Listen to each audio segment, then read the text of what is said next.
తెలుగు కాల్పనిక ప్రపంచంలో ఎంతమందో రచయితలు, రచయిత్రులు ఎన్నో రకాల కథలు, నవలలు మనకందించారు. అందులో భానుమతి రామకృష్ణ గారు కూడా ఒకరు. ఆవిడ ఒక విశిష్టమైన కళా సృష్టి చేసిన వ్యక్తి. ఆమె అత్తగారి పాత్ర ఎంత సజీవంగా, సహజంగా ఉంటుందంటే ఆవిడ ఒక సృష్టించిన పాత్రగా మనకు అనిపించదు. ఆవిడ రూపకల్పన, భాషా కల్పన, సహజమైన సంఘటనల కల్పన ఎంత బాగుంటాయి అంటే మనం సజీవంగా ఆవిడ్ని చూస్తున్నట్టే అనుభూతి చెందుతాం. భానుమతి గారు ఈ లోకం నుంచి నిష్క్రమించి ఎంతో కాలం గడిచినా ఆవిడ నటించిన చిత్రాలు, ఆవిడ సృష్టించిన ఈ పాత్రల మూలంగా ఆవిడ చిరంజీవిగా ఇప్పటికీ మన మధ్యనే ఉన్నట్టుగా మనకు అనిపిస్తుంది. అంతటి బహుముఖ ప్రజ్ఞాశాలైన భానుమతి గారు మన తెలుగింటి ఆడపడుచు అవడం మన అదృష్టం. ఇప్పుడు నేను చదవబోయే ఈ కథ భానుమతి రామకృష్ణ గారి అత్తగారి కథలు అనే సంపుటిలోది. విని మీ అభిప్రాయాల్ని తెలియజేయండి. సాధారణంగా మద్రాసులో ఉండే తెలుగు జనాభాకు ఆవకాయ తినే ప్రాప్తం కలగడం అదృష్టంలో ఒక భాగం అని చెప్పాల్సిందే. విజయవాడ దగ్గర నుండి విశాఖపట్నం వరకు ఉండే ఊళ్ళల్లో బంధువులో తెలిసిన వాళ్ళు ఉండి ఆవకాయ జాడీలు మద్రాసుకి రవాణా చేస్తే తప్ప బంధువులు, తెలిసిన వాళ్ళు, కనీసం ఆవకాయ సప్లై చేసే రకం బంధువులు ఇద్దరూ లేని తెలుగువాళ్ళు మద్రాసులో కాసే మామిడికాయలు తినాల్సిందే కానీ ఆవకాయ తినే అవకాశం లేదు. ఆవకాయ పెట్టడం తెలిసిన బామ్మగారులు ఉండే కుటుంబాలకు బాధే లేదు. నూజివీడు రసాల కాయలు, సామర్లకోట పప్పు నూనె తెప్పించలేకపోయినా మద్రాసు మామిడికాయలతోటైనా గుమగుమలాడే ఆవకాయ పెట్టగలరు. ఇటొచ్చి తింటం తెలిసి ఆవకాయ పెట్టడం తెలియని మాబోటి వాళ్ళకే అవస్థ. పోయిన సంవత్సరం వరకు తెలిసిన వాళ్ళు బెజవాడ ప్రాంతాల నుంచి ప్రతి ఏటా ఆవకాయ పంపిస్తూ ఉండేవాళ్ళు 2-3 పెద్ద జాడీల్లో. ఈ సంవత్సరం వారింట్లో 2-3 పెళ్ళిళ్ళు జరగడం వల్ల మాకు ఆవకాయ పంపే వ్యవధి వారికి లేకుండా పోయింది. ఇన్నాళ్ళు ఆవకాయని గురించి ఆలోచించని నాకు ఇంట్లో ఆవకాయ లేదు, ఈ సంవత్సరం రాదు అని తెలియంగానే గుండె గతుక్కుమంది. కొన్ని వస్తువులు ఉన్నప్పటికంటే లేనప్పుడు ఎక్కువ అగ్రస్థానాన్ని వహిస్తాయి మనుషుల మనస్సుల్లో. అలాగే ఆవకాయ ప్రతి ఏటా వస్తున్నప్పుడు మా వంట చేసే అయ్యరు అన్నం వడ్డించిన వెంటనే ఆహాహా ఊరహా వేణుమా అంటే మేము వేండబ్బా ఎప్పుడు ఆవకాయైనా దరిద్రం అన్న రోజులు కూడా ఉన్నాయి. ఆవకాయ ఉన్నప్పుడు మా వంట అయ్యరు పచ్చళ్ళు చేయడానికి బద్దకిచ్చేవాడు. ఈ సంవత్సరం ఆవకాయ లేకపోయేసరికి మా వంట అయ్యరు చేసే వంటలోని లోపాలన్నీ ఒక్కొక్కటే బయటపడ్డం మొదలుపెట్టాయి. ఈ సంవత్సరం వంట అయ్యారు ఏం చేస్తే అది తిని నోరు మూసుకుని ఊరుకోవాలి కాబోలునని అనుకున్నప్పుడంతా ఆవకాయ కోసం నోరూరడం మొదలుపెట్టింది. ఆవకాయ కోసం మా ఇంటికి మా వారి మిత్రులు కొందరు కుటుంబాలతో సహా భోజనానికి వచ్చేవారు అప్పుడప్పుడు. ఆహా ఎన్నాళ్లకు తినగలుగుతున్నామండి మన దేశపు ఆవకాయ అని వాళ్ళంతా లొట్టలు వేస్తూ తింటుంటే మేము చాలా నిర్లక్ష్యంగా ఆవకాయకి ఏం భాగ్యం అండి, మాకు ప్రతి ఏటా వస్తూ ఉంటుంది ఆవకాయ అని వాళ్ళని చాలా గర్వంగా.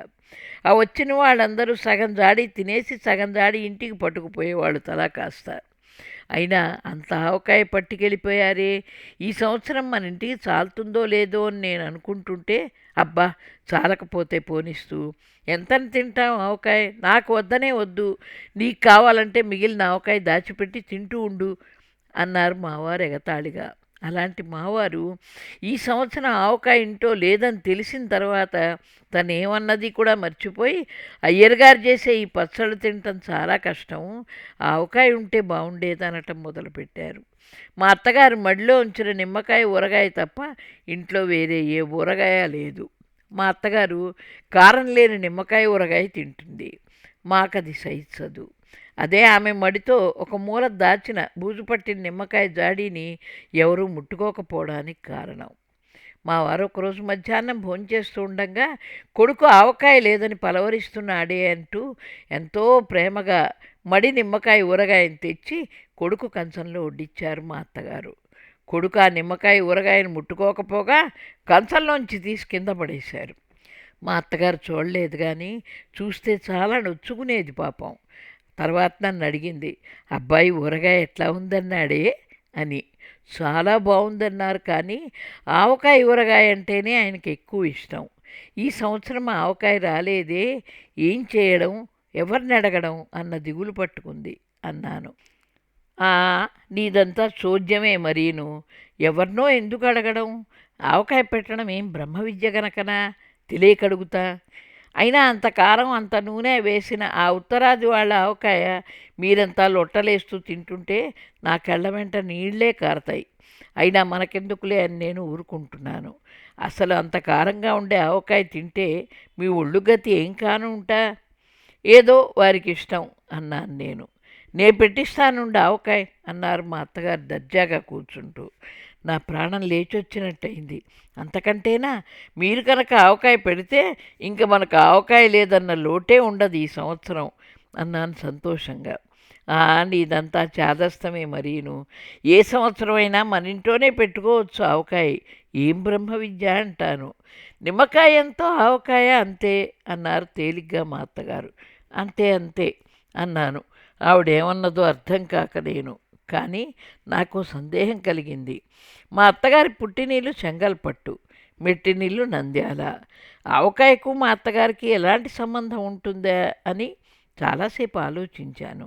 అడుగుదామనుకున్నాను, కానీ మళ్ళీ ఆక్షేపిస్తోందనుకుంటారని ఊరుకున్నాను.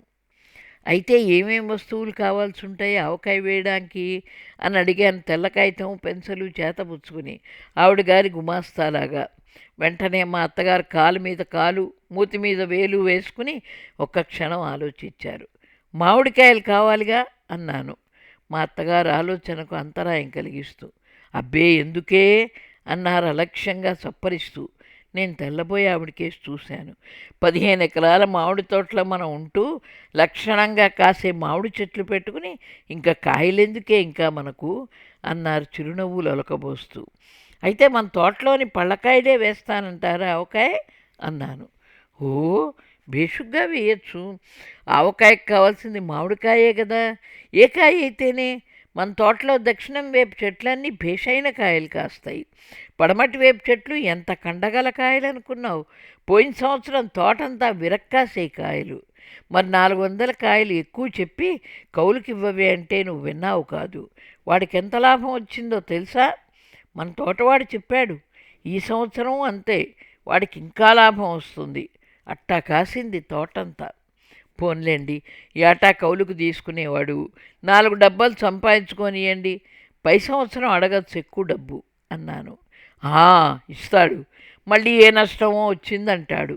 అందుకే ఇప్పుడు ఆవకాయ పెట్టబోతున్నాను కదా, 5,000 కాయలు అడిగి పుచ్చుకుంటే సరి" అన్నారు మా అత్తగారు దిట్టంగా బాస్పెట్లు వేసుకుని కూర్చుంటూ.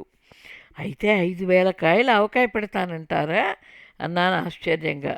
"కాకపోతే మీ చెల్లెళ్ళ ఇళ్లకు, ఇంకా తెలిసిన వాళ్ళందరి ఇళ్లకు పంపాల్సి ఉంటుంది కదా. కొద్దిగా పెడితే ఏం చాలుతుంది మన ఇంటికి. వాడిని మటుకు 5,000 కాయలు అడగాల్సిందే. డబ్బు తక్కువ ఇచ్చి కాయలు ఇవ్వకపోతే ఎట్లా" అన్నారు కౌలువాడి మీద కత్తి కట్టినట్టుగా మా అత్తగారు. 5,000 కాయలు వాడు ఇవ్వడేమో. మామూలుగా వాడు ఇవ్వాల్సిన కాయలు 1000. నేను 500 కాయలు చాలన్నాను. ఇటు తిరిగి మనకు ఎవరో ఒకరు తెలిసిన వాళ్ళు రసాలు, బంగినపల్లి పళ్ళు పంపిస్తూనే ఉంటారు కదా. ఇంకా మన తోటలోని పళ్ళన్నీ ఎవరు తింటారనే ఉద్దేశంతో తగ్గించిమ్మన్నాను. "మళ్ళీ ఇప్పుడు అన్ని కాయలు కావాలంటే ఏం బాగుంటుంది" అన్నాను. "ఆ, నీదంతా చోద్యమే. నువ్వు అడక్కపోతే నేను అడుగుతానుండు" అన్నట్టు వాడి పేరేమిటి? జటాయువా జానకిరామా? నాకు పక్కున నవ్వు వచ్చింది. ముసలివాళ్ళందరికీ జటాయువు అంటే ఎందుకో అంత అభిమానం అనుకుని, "వాడి పేరు జటాయువు కాదు, జానకిరాము కాదు, దశరథుడు" అన్నాను నవ్వు ఆపుకుంటూ. "ఆ, ఏ అతలథుడో ఎవరి జ్ఞాపకం. వెంటనే వాడికి కబురు పంపి పిలిపించు. వాడి చేత 5,000 కాయలు కక్కిస్తాను. 15 ఎకరాల మామిడి తోట కౌలుకు తీసుకుని తక్కువ డబ్బిచ్చి దగా చేసేది కాకుండా మామూలుగా మనకిచ్చే మామిడికాయలు కూడా తక్కువ ఇస్తే ఎట్లా అంట" అన్నారు మా అత్తగారు పాయింట్ దొరికిన ప్లీడర్ గారికి మళ్ళీ. "ఒక్క మామిడికాయతోనే ఆవకాయ కాదు కదా, నూనె కావద్దా" అన్నాను. "ఎందుకు" అన్నారు. ఇందుకేమిటి, ఆవకాయలో నూనె వెయ్యరు అన్నాను ఆశ్చర్యపడిపోతూ. వేస్తారు సరేనే, నూనె కొనడం ఎందుకంటున్నా. మన తామ్రం చేల్లో పండిన నువ్వులు 8 బస్తాలు ఏమయ్యేట్టు? మన ఇంటికి సంవత్సరానికి 6 బస్తాలు నువ్వుల నూనె చాలు. పై 2 బస్తాల నూనె వంటవాడు పొయ్యిలోనే పోస్తున్నాడు. ఆ నూనె మీరు ఆవకాయలో పోస్తానంటారు. అయితే 2 బస్తాలు నువ్వుల నూనె 5,000 కాయలకి కావాలంటారు అన్నాను రాసుకోబోతూ. అబ్బే ఎందుకే, 1000కి సేరు నూనె, 5,000కు 5 సేర్ల నూనె ఎక్కువ అన్నారు మా అత్తగారు. పప్పు నూనె కదూ అన్నాను. ఏం పప్పు? కందిపప్పు. ఎందుకే, నీదంతా చాదస్తం. ఇంట్లో ఉండే నూనె చాలు. మొన్న ఆడించిన 6 సేర్ల నూనె అలాగే ఉందిగా. అసలు నూనె ఎక్కువ ఇస్తే మాకు సహించదు అన్నారు మా అత్తగారు. ఆవకాయ అజాపజా తెలియని నేను మా అత్తగారు చెప్పినవన్నీ భక్తితో లిస్టు రాసుకోవడం మొదలుపెట్టాను. మధ్య మధ్య తెలిసి తెలియని సందేహాలను ఒకవైపు నెడుతూ ఆవకాయ విషయంలో పూర్తిగా మా అత్తగారి మీదనే ఆధారపడదలుచుకున్నాను. మరి కారమో అన్నాను. అది అంతే. మన చేలో పండిన మిరపకాయలు 5 బస్తాలు స్టోర్ రూమ్లో మూలుగుతున్నాయి. ఒక్క బస్తా మాత్రం వాడుక్కు బయట ఉంచారు. అయితే మిగతా 4 బస్తాల మిరపకాయల కారం 5,000 కాయలకు వేస్తానంటారా అన్నాను ఆశ్చర్యంగా. ఇంకా నయం. అయ్యో పిచ్చి పిల్ల అంటూ మా అత్తగారు తన ఏనుగు దంతాల్లాంటి 2 కూరల బోసినోటితోనూ విరగబడి నవ్వారు. మరి ఎంత కారం కావాలంటారు? కొట్టించాలి కదా కారం అన్నాను. ఎందుకే నీదంతా సింగినాదం మరీను. కారం కొట్టించడం మా తాతల నాడే లేదు. ఇప్పుడెందుకే, మిషన్కు వేయిస్తే సరి. ఒక వీసకాయలు చాలు. మాకు అసలు కారం సహించదన్నాను కదా. మరి వీసకాయల కారం 5,000 మామిడికాయలకు చాలా అన్నాను ఉండబట్టలేక. చాలకేమొచ్చింది, ఉత్తరాది వాళ్ళలాగా అంత కారం నేను వెయ్యనమ్మా. అంతగా చాలకపోతే తర్వాత కాస్త వేసుకోవచ్చులే. మొన్న నేను నిమ్మకాయకు అసలు కారమే వేయలేదు, చూసావు కదా. అయినా నాలిక చుర్రుమంటూనే ఉంది అన్నారు మా అత్తగారు. మధ్యాహ్నం మా వారు పారేసిన నిమ్మకాయ అదే కదా అనుకుని మనసులోనే నవ్వుకున్నాను. అయితే మరి ఆవపిండో అన్నాను, అన్నీ నేనే అందిస్తూ వస్తున్నా. "ఆ, ఆవాలు మాత్రం కొద్దిగా కొనాలి. మిగతా అన్నీ మన ఇంట్లోనే ఉన్నాయి. ఉప్పు, పసుపు, మెంతి, గింతి. ఆవపిండి మనకెంత సహిస్తే అంతే వేసుకోవచ్చు. 5,000 కాయలకు ఒక సేరు ఆవపిండి చాలేమో అని నా అభిప్రాయం. ఎక్కువైతే వేడిమి చేస్తుంది. నన్ను అడిగితే ఉప్పెంతో కారం అంత, కారం ఎంతో ఆవపిండి అంత, అవన్నీ ఎంతో నూనె అంత, నిమ్మకాయ ఎంతో ఆవకాయ అంత అని ముగించారు మా అత్తగారు.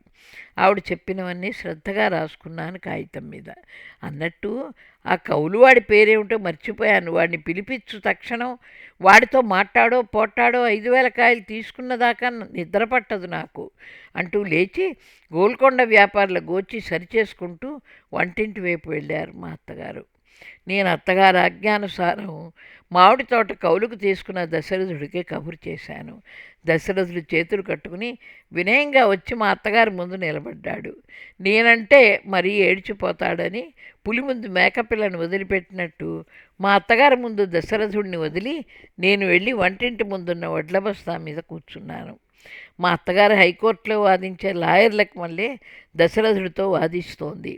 వాడి కాలికి వేసి మెడకి వేసి చివరికి 5,000 కాయలు ఇవ్వకపోతే మామిడి తోట విడిచిపెట్టి పొమ్మన్నారు ఆమె. ఇచ్చిన అడ్వాన్స్ డబ్బు కావాలంటే తిరిగి ఇచ్చేస్తానని డబ్బా ఇచ్చారు. దాంతో నిజంగానే దశరథుడు భయపడిపోయాడు.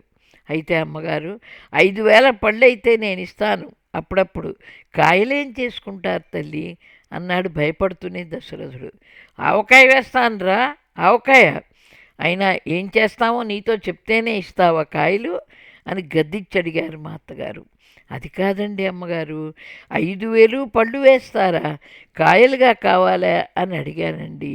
ఇప్పటికే బాగా ముదిరి పండబారిపోయాయి కాయలన్నీ అన్నాడు దశరథుడు. ఆ మాట విన్న నా గుండె గతుక్కుమంది. మా అత్తగారు పండావకాయ పెట్టబోతారేమో అని నేను భయపడ్డాను. ఆ ముదిరి పండబారిన కాయలు పిల్లలు తింటారు, కానీ నువ్వు మాత్రం 5,000 కాయలకు ఒక్కటి తక్కువ ఇచ్చినా తీసుకొని జాగ్రత్త అని మా అత్తగారు దశరథుడిని పంపించేశారు. మామూలు కంటే జోరుగా నడుస్తూ వచ్చారు మా అత్తగారు వంటింట్లోకి. ఏమన్నాడు అన్నాను ఏమీ విననట్టుగా.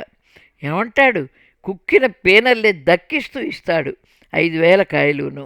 లేకపోతే తోట విడిచిపోమ్మన్నాను. వచ్చే డబ్బు కూడా ఇలాగే దబాయించి తీసుకోవాలి కానీ వాడెంతంటే అంతకు నిక్షేపం లాంటి మామిడి తోట వదులుతారటే అన్నారు సింహలగ్నంలో పుట్టిన మా అత్తగారు. నేను గుడ్లప్పజెప్పి ఆమెకేసి చూస్తూ ఉండిపోయినాను. మర్నాడు తెల్లవారుజామునే మా అత్తగారు హడావుడిగా ఇంటిల్లి పాతిని నిద్ర లేపారు. వంట చేసే అయ్యరు పక్కింటి నుంచి 2 కత్తులు, ఎదురింటి నుంచి 2 కత్తిపీటలు తెచ్చాడు. ఇంట్లో మూల పారేసిన మొద్దు కత్తులు, తుప్పు పట్టిన కత్తిపీటలు తీసుకుని రణరంగానికి బయలుదేరినట్టుగా పనివాళ్ళు, నేను, మా అత్తగారు వంటింటి ముందున్న వసారాలోకి చేరాం. 5,000 కాయలు పెరటివైపు వరండాలో రాసిపోసి ఉన్నాయి. మా అత్తగారు రాసి చూస్తూనే, చాలా కాయలు వచ్చాయే, మనం 5,000గా అడిగింది, వెధవ భయపడి 10,000 కాయలు కక్కినట్టున్నాడు అన్నారు. వాడు ప్రస్తుతం కక్కింది 5,000 అన్నాను నవ్వు ఆపుకుంటూ. మా అత్తగారి ముఖం వెలవెలపోయింది. మొదటి రోజు 200 కాయలు, రెండవ రోజు 300 కాయలు తెగేసరికి 2 కత్తుల పిళ్ళు విరిగిపోయినాయి. ఒక కత్తి పూర్తిగా 2 తునకలైపోయింది. 2 కత్తిపీటలు వంగిపోయినాయి. మిగతా 4,500 కాయలు పళ్ళైపోయినాయి. మూడో నాటికి మా అత్తగారి ముఖం నల్లబడిపోయింది. పోనీ ముందు 500 కాయలకు పిండి నూనె వేయండి అన్నాను. అప్పటికే ఆవకాయకు నీళ్లు వదిలేసింది నేను ఉసూరుమంటూ. అంతే చెయ్యాలి, వెధవ పండబారి కాయలు ఇచ్చి దగా చేశాడు అన్నారు తప్పుకోవడానికి ప్రయత్నించే మా అత్తగారు. వాడేం దగా చేయలేదు, వాడు ముందే చెప్పాడు పండబారే కాయలన్నీ అని అన్నాను లోపల నుంచి వచ్చే కోపాన్నంతా మింగుతూ. అదేలే, అయితే ముందు ఈ ముక్కలకు కారం, ఉప్పు, పిండి పట్టిస్తాను అన్నారు మాట మారుస్తూ మా అత్తగారు. మీ ఇష్టం, అలాగే కానివ్వండి అన్నాను నేను నీరసంగా. 500 కాయల ముక్కలే ఓ పెద్ద గంగాళం నిండా ఉన్నాయి. ఇంట్లో ఉన్న చిన్న జాడీలు 4 తెచ్చి మా అత్తగారి ముందు పెట్టాను. పిండి నూనె కలపకుండానే ముక్కలన్నీ 4 జాడీలకి పట్టించడం మొదలుపెట్టారు. ఇంకా సగం ముక్కలు మిగిలిపోయినాయి. 4 జాడీలు నిండిపోయినాయి. మా అత్తగారు గుడ్లు తాలేశారు. నేను వెంటనే మరో 4 జాడీలు టౌన్ నుంచి తెప్పించి ఆవిడ ముందుంచాను. మిగతా ముక్కలన్నీ కొత్తగా వచ్చిన 4 జాడీలకి సరిపోయినాయి. 500 కాయలకే 8 జాడీలైతే 5,000 కాయలకు ఎన్ని జాడీలు కావాల్సి వచ్చేదో అని తలుచుకుని నేను హడలెత్తిపోయినాను. 8 జాడీల్లోనూ గుప్పెడి గుప్పెడి కారం, ఉప్పు, ఆవపిండి వేసి ఒక్కో జాడీకి 2 గరిటెలు నూనె పోసి మూతబెట్టి కృష్ణా అంటూ లేచారు మా అత్తగారు. ఆవకాయ పెట్టడం అయిపోయిందా అన్నాను. ఆహా, ఒక వారం రోజులు ఆ జాడీల వైపు వెళ్లకుండా ఉంటే సరి అన్నారు మా అత్తగారు చేతులు కడుక్కుంటూ. ఆవకాయ వేయడం ఇంత సులభమని తెలిస్తే నేనే వేసుండేదాన్నే అనుకున్నా మనసులో. వారం రోజుల తర్వాత మా ఇంట్లో మా అత్తగారు ఆవకాయ వేశారు కాబట్టి భోజనానికి రావాల్సిందంటూ మా చెల్లెళ్లకు తెలిసిన వాళ్లకు కబురు చేశాను. ఆవకాయ కోసం ముఖం వాచిన మా చెల్లెళ్ళు, మరుదులు అందరూ పిల్లాజల్లాతో సహా వచ్చేశారు. అందరూ భోజనానికి కూర్చున్నారు. మా అత్తగారు వంటింట్లో హడావుడి పడుతున్నారు. ఆవకాయ కోసం నేను వెళ్ళేసరికి ఏముంది, మూతలు తీసి చూస్తే ఆవకాయ లేదు, మామిడి పళ్ళ ముక్కలున్నాయి బూజు పట్టిపోయి. మా అత్తగారి ముఖాన కత్తి వాటుకు నెత్తురు చుక్క లేదు. ఇదండి భానుమతి గారి అత్తగారు ఆవకాయ కథ. మీకందరికీ నచ్చిందని అనుకుంటున్నాను. మీ అభిప్రాయాలు తెలియజేస్తారు కదా.